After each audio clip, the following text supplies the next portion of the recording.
Jablam Hockey, folks. Of course, I'm your host, Peter Bojarinov, and you can find us on Twitter, @Jablam Hockey, and our own accounts, @Russia98, and I am with Conner Rowntree. You can find me at the Sport Tree. And before we get into, some stuff that we don't want to talk about, what do we have this episode? We will be team icing the Colorado Avalanche with our special guest, AJ. We are going to, of course, have our season award predictions and a little look in to how the Leafs are doing so far. And then we'll recap what we did with our Saturday's picks last year. I think we'll tell you how we did. And our friendly bet, how that went. I think we know who won. And, and then we will tell you a little bit of our Saturday's picks. I'll give you a little hint, and then we'll tweet out some of those, of course, always Friday night on our Twitter account, @Jablam Hockey. All right, but first, trending now.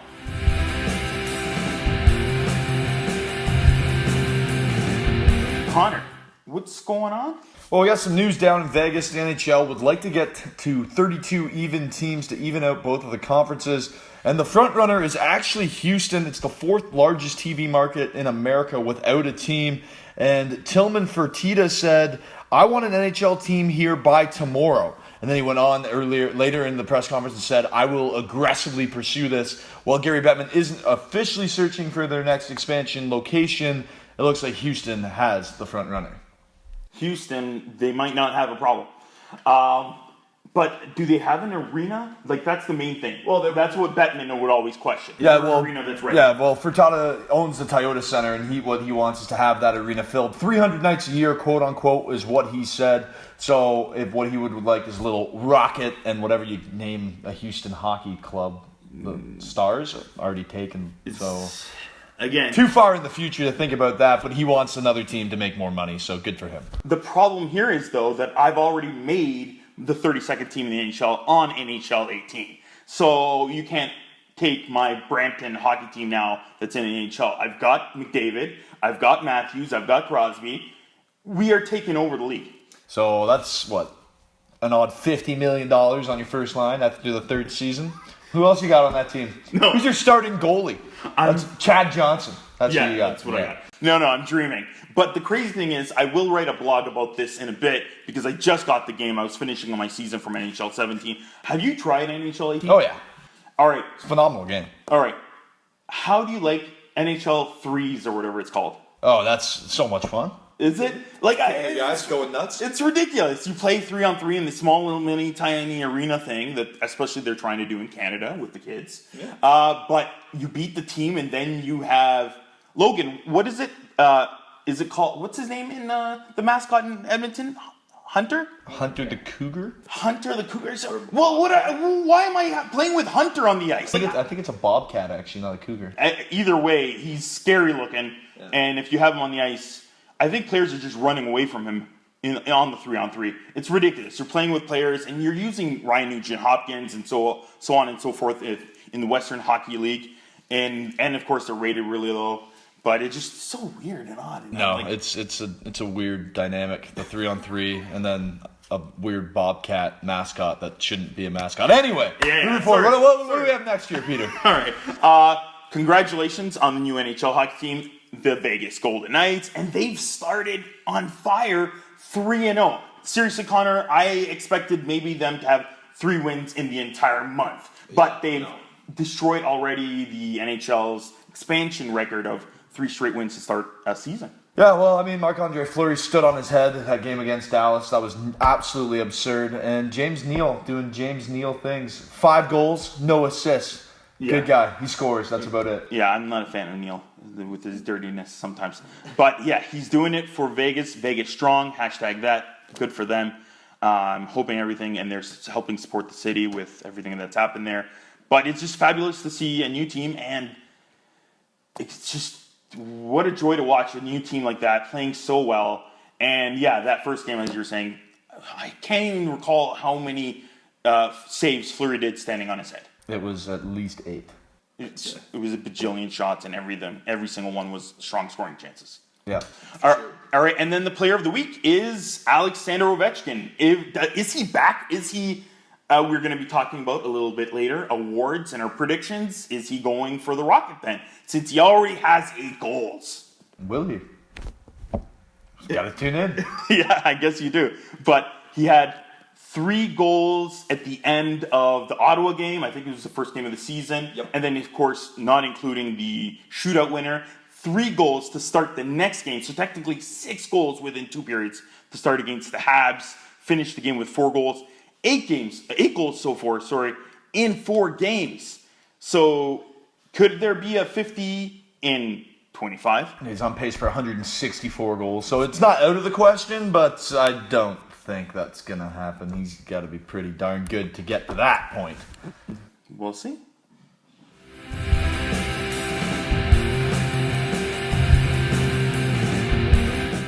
All right, time for this week's Team ISO, and of course you know this is when we talk specifically about one specific team, and this week we are talking about the Colorado Avalanche.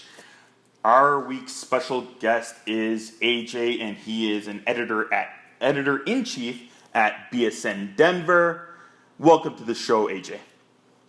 Thanks, guys. It's good to be here.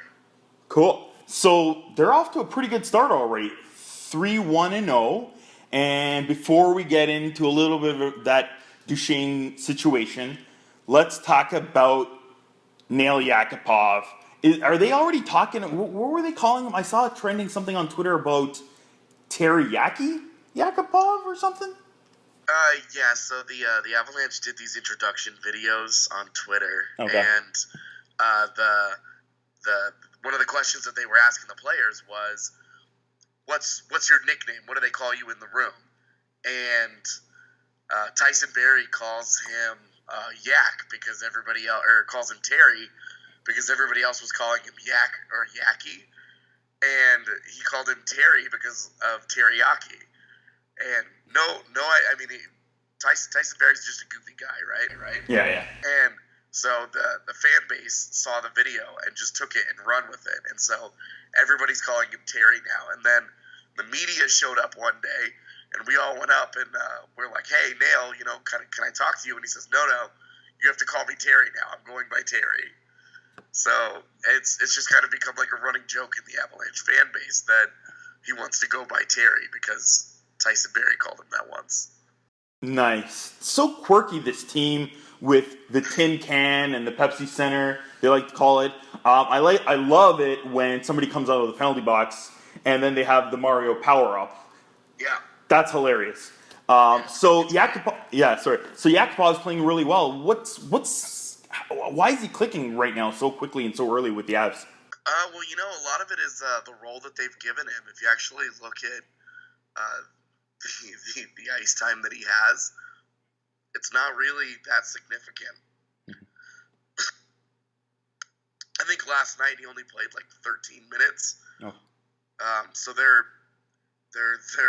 sheltering him a lot, but putting him next to Duchene and Kerfoot, they just pour offensive zone time into those guys, and that's what they do. That's kind of how they're utilizing that line, is that they're giving them as much offensive zone time as they can, and just letting them run wild. And right now, it's been instant chemistry with those 3 guys from the first day of training camp.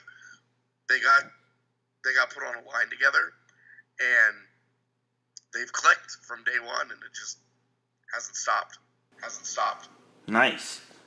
Then his other line mate, of course, they had the Duchene situation, and I bring up my tablet here. I think Peter Forsberg was quoted saying, "If I were playing with a player that I know doesn't even want to be in the team, it's not like he is going to throw himself on the ice and block shots with his head. It is mostly difficult to have a player like that in the best team. Although he is skillful in doing his best, I would rather play with someone that wants to be there. And I would put him on the bench and trade him." That's what Peter Forsberg was quoted saying, I believe, on the Denver Post. What was Duchene's reaction to that, and what is the reaction in the Avalanche community? Most of us have just kind of shrugged it off. Duchene's reaction was, "Okay, that's cool." He doesn't. Duchene doesn't really seem to care about a whole lot right now. Mm-hmm. He's very standoffish with the media. He's only focused. He'll only talk about anything going on the ice. Nothing about anything off ice, nothing about his personal life, nothing at all. It's on ice only with him with the media right now. So, which is a big change from previous years. He's always been very personable, very approachable, and now he's not interested in us at all. He's not interested in talking to us even a little bit. Yeah. So do you feel that there is a trade still coming soon? Soon, I don't know about that. Mm-hmm. But he won't stay in Colorado. He can't. Yeah. There are still issues within that locker room between him and players that are there that have not magically resolved themselves. You know, there are guys that they just don't get along. They haven't for years, and everybody just needs to go their separate ways. Right now, everybody's just kind of putting their heads down and trying to make the best of an awkward situation. It's going well right now, so there's not a lot of focus on it, at least here in Denver. I know the outside world is obsessed with the Matt Duchene story, but here in Denver, it's not really a big deal for most of us. So not too much of a big story there, but in other situations where maybe, say, in Montreal or other teams that need some offensive talent, they think maybe if they can get a player like him, he'll revert to his points per game average and be an impact player for them. All right, Connor, did you have a few prospect questions? Yeah, AJ, with all the distractions surrounding Matt Duchene, you'd have to think it opens up opportunities for other forwards, especially centermen like Tyson Jost. Now, he's scored 2 points in his first 4 games this season. How do you see him fitting into this squad this year, and where do you see his point totals by the end of the season? Well, his 2 points so far this year have been kind of iffy. He got the assist on Soderberg's goal in Jersey the other day, and then last night scored the second empty net goal. So you don't want to get too excited, like, 2 points in 4 games, like he's going to be, a 40 or 50 point guy. Right now, he's actually hurt as of this morning at practice. He did not practice today. We'll see about his availability tomorrow. I don't expect it'll be a long-term thing. It's probably day-to-day, so it's probably not a big deal. But right now, he's playing right wing next to JT Compher and Gabe Landeskog, and they are Colorado's shutdown line, basically. That's their defensive line. Those guys have gotten, I think, 2 ozone starts all season as a group together. So, point totals, I'm not looking for very much in the terms of points from any of those guys, except maybe Landeskog. For Tyson, I think, I would say, given that he's a rookie, given his role on the team right now, I think 30 points is probably his ceiling just for this year. We'll see what happens with the Duchene situation, and if Yakupov and Kerfoot and Andrighetto and all those guys continue to produce the way that they have, there really isn't a reason for them to make a lot of lineup changes. At some point, something will have to change. It will give. This is hockey. You guys know what it's like. Lines change all the time. Chemistry comes and goes. I expect he'll get a more prominent role as the year does go on, and he'll start to get more of an offensive zone opportunity. But as of right now, not really what they're using him for. They're letting him learn on the fly in the NHL as kind of a defensive specialist. And whatever offense they happen to produce, I think they're looking at as a bonus right now. Well, we've talked about right now, just focusing our glance towards the future. During the summer, the Avalanche selected Cal McCarr 4th overall. He models his game after Erik Karlsson and potted an unprecedented 75 points in 54 games in the Alberta Junior Hockey League last season. This year, he'll be in the NCAA with Massachusetts Amherst. When do you see him making his NHL debut, and how do you see his point totals at the end of the season this year in the NC2A? I'm really not sure. That UMass team is, I think they have 13 freshmen on it. So, and they're going to be playing in Hockey East, which is always one of the top conferences in NCAA. So, point totals. Me personally, I'd be happy if he had a 20-point season, just because that team is going to struggle to score goals, and it's not going to get any easier as their competition ramps up. Makar is a beast, though. I mean, I watched his first 2 games against Arizona State last week, and it's obvious that he's on a completely different level than the rest of those guys. Even Mario Ferraro, who was a second-round pick by the Sharks this year. Totally different animal. I think he's probably a one and done in college hockey this year. I can't imagine he stays for a second season unless he really hits the wall. I think he'll probably play for for Canada at the WJCs this year. There's talk of him playing for Canada at the Olympics because we don't really know what their situation looks like. If he does all those things and he continues to show the way that he has at every level he's played, he'll be in the NHL. I mean, he could realistically be in the NHL by the end of this year, because that's not a team that's going to go to the NCAA tournament. He could easily sign his ELC and get 6 to 10 games at the end of the year, as we've started seeing a lot of college guys do in the last couple seasons. So I think Cale will probably be in Denver within a year. If not by the end of this season. I know the organization, from talking to some guys that work in the front office, they are very, very excited about him and are looking forward to getting him into Denver next year if they can. So it's not going to be a long college career for Makar at all. Cool. Hopefully it goes well for him and he can join the Avs soon then, and maybe next year then. All right, before we let you go, AJ, I know me and Connor already talked about it, I think, in the first episode, our predictions. We do have Avs at the bottom of their division. Where do you project them finishing this year? I think it's fair to state that they're still a bottom 5 team in the NHL. Mm-hmm. I think they'll be one of the most improved teams point-wise, but I still think I have them ticketed for about a 75-point season. Mm-hmm. They're very young. It's going to be a roller coaster ride. We're going to get games like last night where they dominated Boston. We're also going to get games like what we saw in New Jersey where they were not very good against the Devils. Yeah.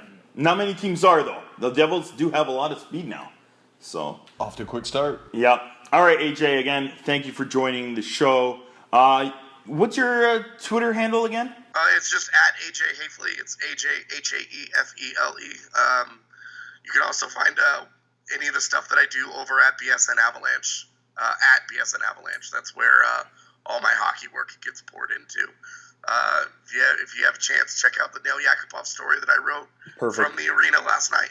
All right, and we will try to tweet out your handle and your article at Jablam Hockey on our Twitter account, and we'll try to post it on our episode page on jablamhockey.com. All right, AJ, thank you for joining the show. Thanks, guys. Have a good one.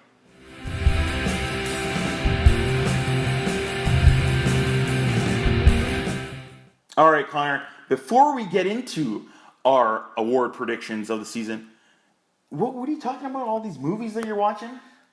I'm a movie junkie. What can I say? I like going to the movies because I got the scene card. So you spend $1, you get points. It just keeps building up. Free movies. Free movies. You're basically you're going and seeing free movies because that's all they cost you. You're not spending any money at all. Yeah, you go to Sport Check, buy a new nice Under Armour shirt, wear it to the gym. Don't shower after, and you get a free movie out of that. $40 for a shirt. That's like 400 scene points. That's actually half a free movie. So get on that. You should go see a movie sometime. No, never. Sweaty sports socks, buddy. You'll love it. Please take your showers. I'm recording, of course, all my new favorite superhero shows. Arrow is being recorded as we record this, obviously, on Thursday. And, of course, I love the new Orville. I actually kind of like it more than the new Star Trek Discovery. Weird and shocking.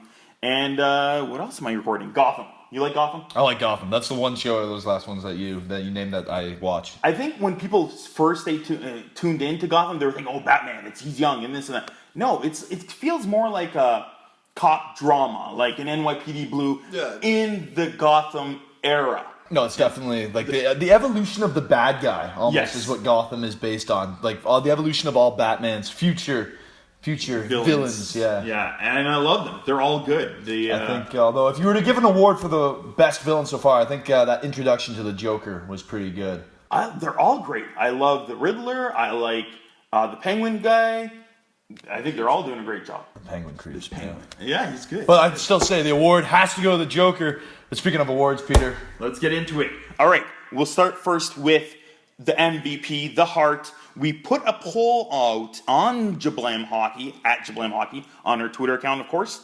And, of course, it seemed more landslided to the Canadian side because Crosby only got 8% of the votes. Kane got 4% of the votes. Austin Matthews, 16%. And a landslide win for Connor McDavid to win the Hart. I think... That's fair. Well, the thing with McDavid, obviously, he's coming off that Centennial Point campaign last season. And this year, I think he's just going to build on that. He's got all the tools around him. He's got the skill. And he should win, not just the Hart, but I think the Ted Lindsay as well for the MVP voted within the NHL community because he is hands down, in my opinion, the best hockey player on the planet, or at least the most skilled to this point. So I think this year he's really going to come out and prove that he is the hands down MVP in the hockey world. Yeah, you picked most of the main guys, and you have a little bit safer for each one. I've gone and picked my top 4. McDavid, of course, I have him as my number 1.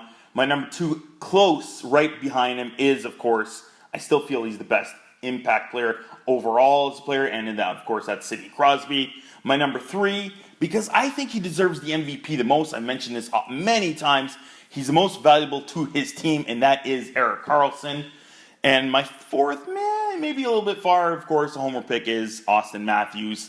He's already looking good, and you know what? He's going to be a top 10 player already, I think, this year. No, yeah, for sure. It's just the homer pick. Obviously, I knew you were going to say that. Yeah, well, he's still such an impact to his team, and I think the league already, that he has to be at least in the talk. No, he has to be in the talk, mainly because he's in Toronto, the biggest franchise in all of hockey, one of the biggest franchises in North American sports. He is the face of the Toronto Maple Leafs, and there's no doubt that if he's the guy to bring the Stanley Cup back to Toronto, he'll go down in that conversation as the greatest Maple Leaf of all time. He'll go down in this conversation as possibly the GOAT, depending on where his career takes him. Mm-hmm. But if he can deliver a Stanley Cup to Toronto, there's no doubt that in a few years, he'll be in that Hart running for sure. But right now, I think it's a 2-pony race between McDavid and Crosby, and I stated, I think McDavid is just going to blow up this year and show the hockey world that he is the clear MVP. All right, let's go to the Vezina, the best goalie. I'll go with my top 4 picks. My 4th pick, of course, a lot of question marks surrounding the fast and exciting New Jersey Devils, but it's Corey Schneider. He's always been underrated, and I think that he's always should have been in the talk, at least in the top 5-6 goalies in the NHL, and maybe he can make that jump to be at least in the top 4 realm. I think Corey Schneider is a stellar goalie. I think you're right. I think he is underrated, and I think he's been underrated in Vancouver, and nobody's really looked at him at the same after he left the fan base in Vancouver and went to a smaller fan base in New Jersey. But he's been stellar. I agree with you. But to put him in that mark of the Carey Prices, the Devin Dubnyks, the Pecorines. You love Devin Dubnyk. Devin Dubnyk has been a stud since he moved to Minnesota. He had poor defensive play, poor offensive defenders. He just had a terrible team when in Edmonton. He's a big guy. He proved himself on every other stage. Now he's proven himself in the NHL. I think he's a solid tender. I don't think he's Vezina worthy this year, though. Mm-hmm. Yeah. For me, the Vezina, I think it's this. I don't think Matt Murray is the best goaltender in the NHL. I think that he will win the Vezina this year, and because he's proven that he can take a team to the championship. He's done it twice now. He has the best team in hockey in front of him, which gives him the best opportunity to stop all the pucks he sees. Which, I know he's gotten off to a very slow start at the start of this year. It's save percentage below 900, but it's still the start of the season. And as the season goes on, the Penguins will prove their dominance over the Metro Division, over everyone else in hockey. And I think that will give Murray the best opportunity. If he can just step up and step past the point of being a champion into the elite goaltender conversation, then he has the best opportunity to win the Vezina, as long as there isn't another repeat of a Sergei Bobrovsky like last season, where he just was the reason why the Blue Jackets were such a dangerous threat, obviously with the .931 save percentage. So I feel like Murray has the best opportunity around him to win the Vezina, although he may not be the best goaltender in the league. Yeah, I'm more leaning the other way, and I don't have Murray in any of my top 4. The rest of my top 3 is Carey Price, number 3. Is the back end of that Habs, and if they do make be a playoff team and go further and be a top contender, it's all because of Carey Price. And then the top 2, Sergei Bobrovsky, same thing. I'm expecting him not to be too much different than he did last year. My number 1 is still Braden Holtby. I still feel now with the changes that the team has lost in the back end and on the front end as well, he's going to look even better this year if they do end up being a top 1-2 team in that Metropolitan. If they do, but I don't think they will. I think they've just lost too much. I think Braden Holtby is now on the declining side of his career. I know he's still in his prime, but he got off to such a hot start that it's almost like, okay, we've seen the best of him. That's at least where I'm at mentally. I'm surprised that you didn't mention Cam Talbot, because that guy, well, I mean, just with all the goaltenders you mentioned, he's on an up-and-coming team. He had the most starts in the league by almost 10 starts last year. He gets the time, and he sees the puck. He's got now a growing defensive core in front of him. Big guys that can protect him like Darnell Nurse, Oscar Klefbom, that can also move the puck out of the zone and see stretch passes, so he'll have nice goal support. So I think Cam Talbot is a name that should be mentioned in there too. But obviously, as I said, I think Murray has the best opportunity to win the Vezina this year. Yeah. Now on Talbot, though, I don't know if Talbot himself, just when you look at him, is a top 5, 6 goalie in the NHL. I'd put him, with the way he played, the numbers he posted in New York, from the 940-plus save percentages as a backup in his couple years in the Rangers organization, to his jump to a starter, and just the amount of workload that he took on, was still able to keep his save percentage above 920, still able to keep his goals against average at a reasonable mark. I just think he's solid, and we haven't seen the best of Cam Talbot yet, so I think he could surprise some people. Yeah, he looked pretty good in some games in the playoffs. All right, let's move on to the Lady Byng. Of course, that's the most sportsmanlike award, and of course, as Alexander McKinley calls it, the most meaningless one. So it's basically usually relies more on points and very few penalty minutes, and that's kind of how I calculated my team. My long shot is Anze Kopitar. I don't know if he'll have enough points to be in this category, but he always has so few penalty minutes while being such a complete two-way player and being able to play well defensively, steal the puck, and not get so many penalty minutes is what intrigues me for him being a long shot to maybe win this award. What's a guy that you think, maybe not your first guy, but maybe another guy that you would recommend in terms of being a good chance to win that award? Well, I think if not my first guy, then I would step down to say Patrice Bergeron. I think, obviously, I actually have him to win the Selke as well, but for the Lady Byng, the guy wins faceoffs, produces points, doesn't spend a lot of time in the penalty box, and is a clear-cut leader. Yeah. But my Lady Byng pick, I got to go with Ryan O'Reilly. In his 573-game NHL career, he's compiled 82 penalty minutes. On top of that, he's added 362 goals. And also entering the season, the Sabres have improved offensively, so he can get back to that more defensive role, not put himself in situations where he'll take penalties in front of the net, and he'll be able to work the puck the way he likes to. So I really think that Ryan O'Reilly will take home the Lady Byng this season. We'll see. He's one of those guys that kind of intrigues me. You think when you look at a guy like Ryan O'Reilly, he's more of a power forward, but he really isn't, actually. He's not the power forward type. So he does make very few penalties. But again, I don't think, like I was saying about Kopitar, I don't think he'll put up enough points to maybe be in contention of the award.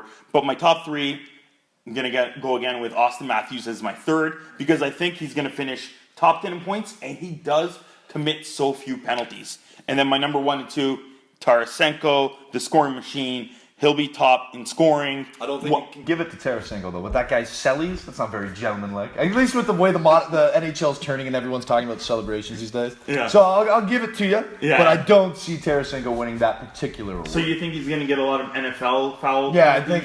No, I don't think he'll get penalties, but I think the the voters Yeah. will see it as a little more. There's guys out there. Ryan O'Reilly scores a goal, skates to the bench, fist bumps with the boys. Tarasenko puts on a show, which I like. Don't get me wrong, but I don't think that's Lady Bing worthy. All right, who is your? You did mention Ryan O'Reilly, and my number one has to be Johnny Hockey, Johnny Gaudreau. He's gonna again be a top 15 player this year in this season. He's a highlight reel machine, and if he tries to even make a penalty, can he actually physically do it to someone? I don't think he could break a stick over someone if he tried. So I think that's a pretty solid pick. Yeah, number one, in my opinion, it's an easy one for Johnny Hockey. All right, let's go best defensive forward, the Selke. Who's your number 2 or 3 type player? Well, to be honest with you, I actually just have to shoot for number 1. Okay. I just said it, Patrice Bergeron, because I don't see anybody else winning this trophy. He's won this particular piece of hardware 4 out of the past 6 seasons. He won it last year. His skill in the face-off dot, his defensive zone prowess, and his two-way playmaking skill, it just makes him the logical choice. I have Bergeron first as well, but I'm questioning now with the new NHL and the new face-off scenario, will guys that are very good at face-offs be as good this year? Will that hurt Bergeron and winning an award like this? I have Bergeron number 1 as well, but I'm questioning if he's going to be as good now with keeping your skates behind the lines and not being able to have the second chance to win the face-off as well if you do lose the face-off first face-off draw attempt. Yeah, but still, but my grammar is terrible. The thing is, though, those rules impact everyone that's going to face-off dot. Not just him, it's going to impact the guy he's going up against, and he's still more of a veteran. Now he has been used to in his career being able to move his skates, being able to play the puck with his hand until they put the rule in a few seasons ago. But I still think he's got the experience to take home the Selke this season. All right, same thing. I picked Bergeron, my number 1, but my 2, 3, and 4, Ryan Kessler, still so underrated. He's the guy I want to play against the least. So he's such a great defensive forward, and that's why. He's just too nasty. Well, he's the reason why the Ducks beat the Oilers last year. He was able to shut down McDavid for the most part. And maybe score a goal that shouldn't have counted. Yeah, sorry, Logan. All right, and then there's Jonathan Toews. I think he had an off season last year. He'll rebound. He should be nominated. And maybe another homer pick, long shot, is Nazem Kadri. I'm still not a fan of Kadri, but he improved so much last year that if he does improve even more, I think he'll be at least maybe top 10 voting for the Selke. All right, let's go quickly to the Calder. I think it's pretty obvious we both picked Clayton Keller. Well, Clayton Keller, small, fast feet, great vision, quick hands, etc. Basically your modern NHL package. He's done well so far this young season. I think he's got the skill that will draw people in to watch his highlights, although he does play in a small market like Arizona. But yeah, Clayton Keller, the clear pick. And then we both picked Keller. I think my second, I do like Charlie McAvoy on the Bruins. He impacted them so easily in the playoffs last year. It was amazing to see. So he's already playing top pairing basically on the Bruins. And then my 3 and 4 have to be Hischier on the Devils. But wow, are they oozing with tremendous offensive rookie skill already with, who's the guy that you picked up? What's his name? Brad. So he's 3 killing. goals, 4 assists. Never even heard of him. He's playing well, and of course there's Butcher on their back end. So they've got a couple of good rookies. So are they this year's Maple Leafs? Last year's Maple Leafs? Last year's Maple Leafs, I'm with you. I like what you're saying. All right, and then my long shot maybe for a rookie chance is UC Saros. If they're going to start to rest Rinne on the Preds, Saros might get more games, and he has a potential to be a very good goaltender. That's a good pick. Yeah.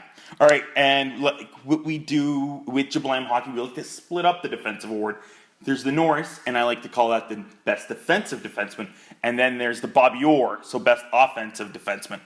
Who is your favorite for the Norris, best defensive defenseman? Oh, best defensive defenseman, Shea Weber. He's a complete package in your own end, and he can also put the puck in the net.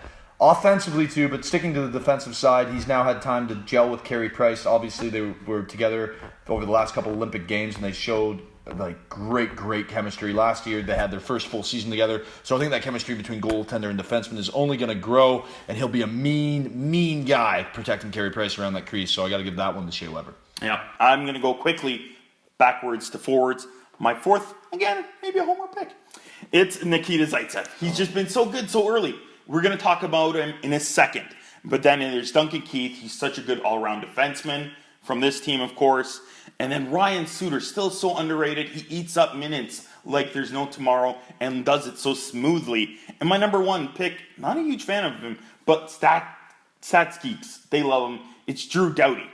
He eats up minutes easily, does well on a maybe not so great LA Kings back end, and does it fairly like any other day easily. I think quarterbacks their power play too. I know, speaking from a defensive standpoint, but offensively, who do you have? Because it's pretty obvious. Yeah, I did go with the non-obvious pick and went with Chewbacca, Brent Burns, as my number one. Because if Karlsson does miss at least 10 games to start the season and maybe a few down the line, he won't be the obvious choice. Nope. It would be, in my view, maybe Brent Burns. Yeah.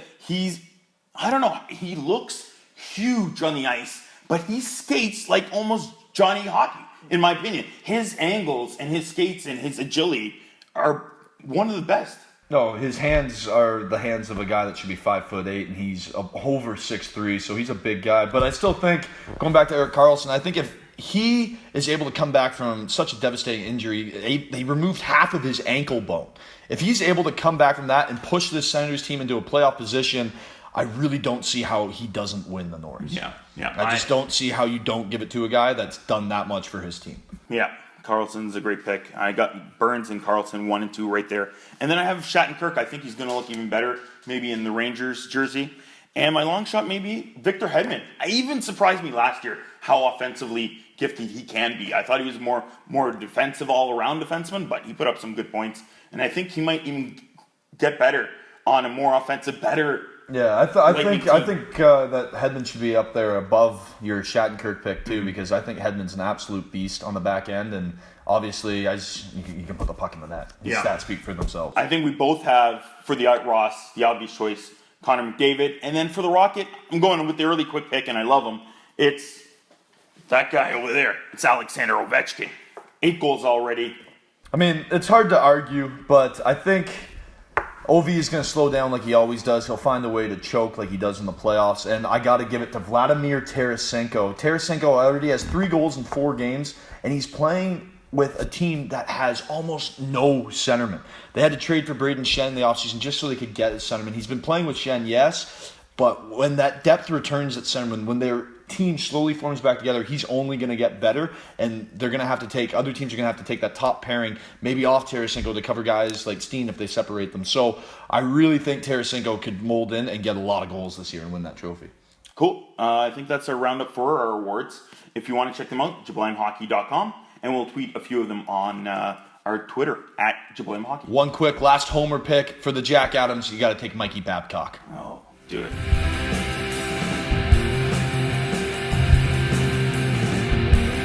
All right, let's get right into our Leafs look-in now that you mentioned Babcock. The Leafs look good early. A little shaky against a faster, maybe even already younger team of the Devils. But 15 goals in the first 2 games, dominating against the Blackhawks. And who did they play in the first game again? The Jets? Yeah. So that would, the defense still, I was surprised they didn't go and get a defenseman in the offseason. I really wanted them to. But again, offense is still going to get them wins. And in the first 2 games, they were that dominant. I don't think any team has ever scored that many goals in the first 2 games of a season. The Leafs haven't looked that good since 1917, 100 years ago. Wow, that's amazing. And of course, the Leafs won the Cup that year.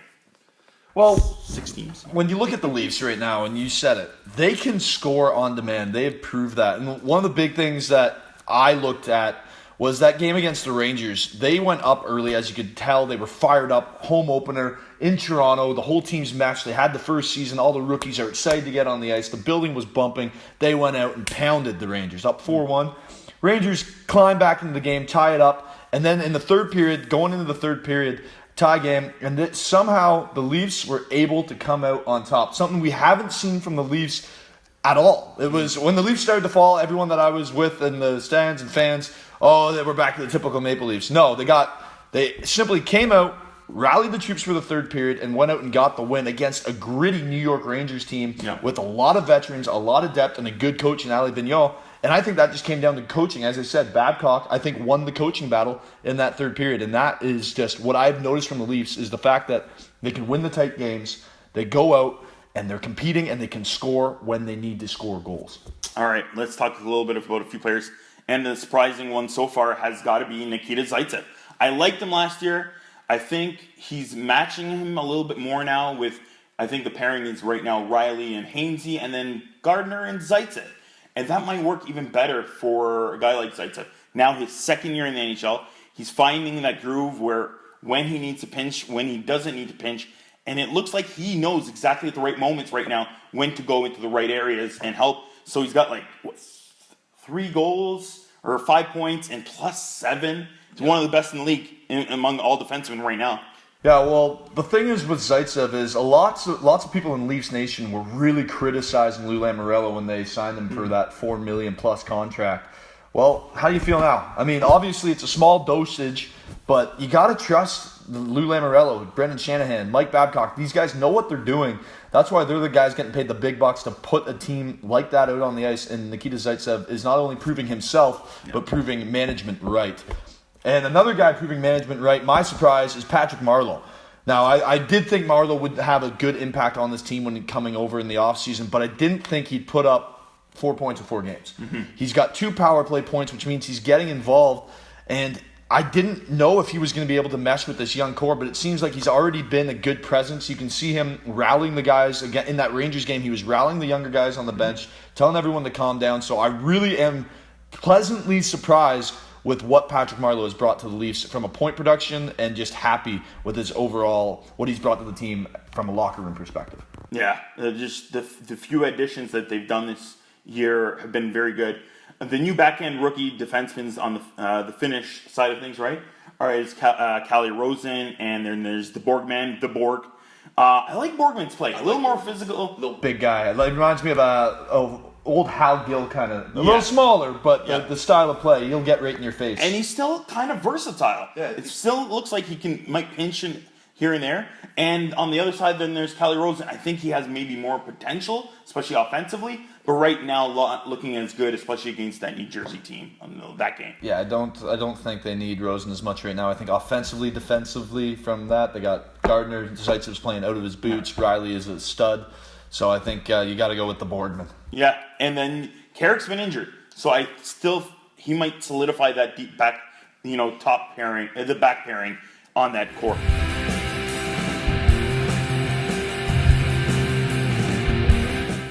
All right, let's go on and review our Saturday's picks from last week.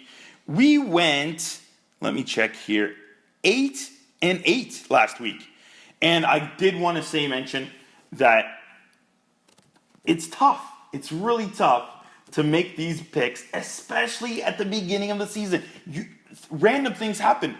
Like Colorado Avalanche, that team. 3 wins and 1 loss. The Devils, undefeated. Vegas, undefeated. St. Louis Blues, undefeated. None of these teams are expected to be a top team outside of maybe St. Louis, but with all those injuries they had.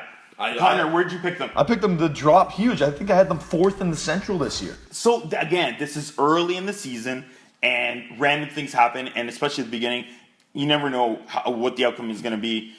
Teams get on fire quickly. It's going to be harder, but I think our picks will slightly get better. And I'm surprised, actually, that we evened out and went 8-8 on the first weekend.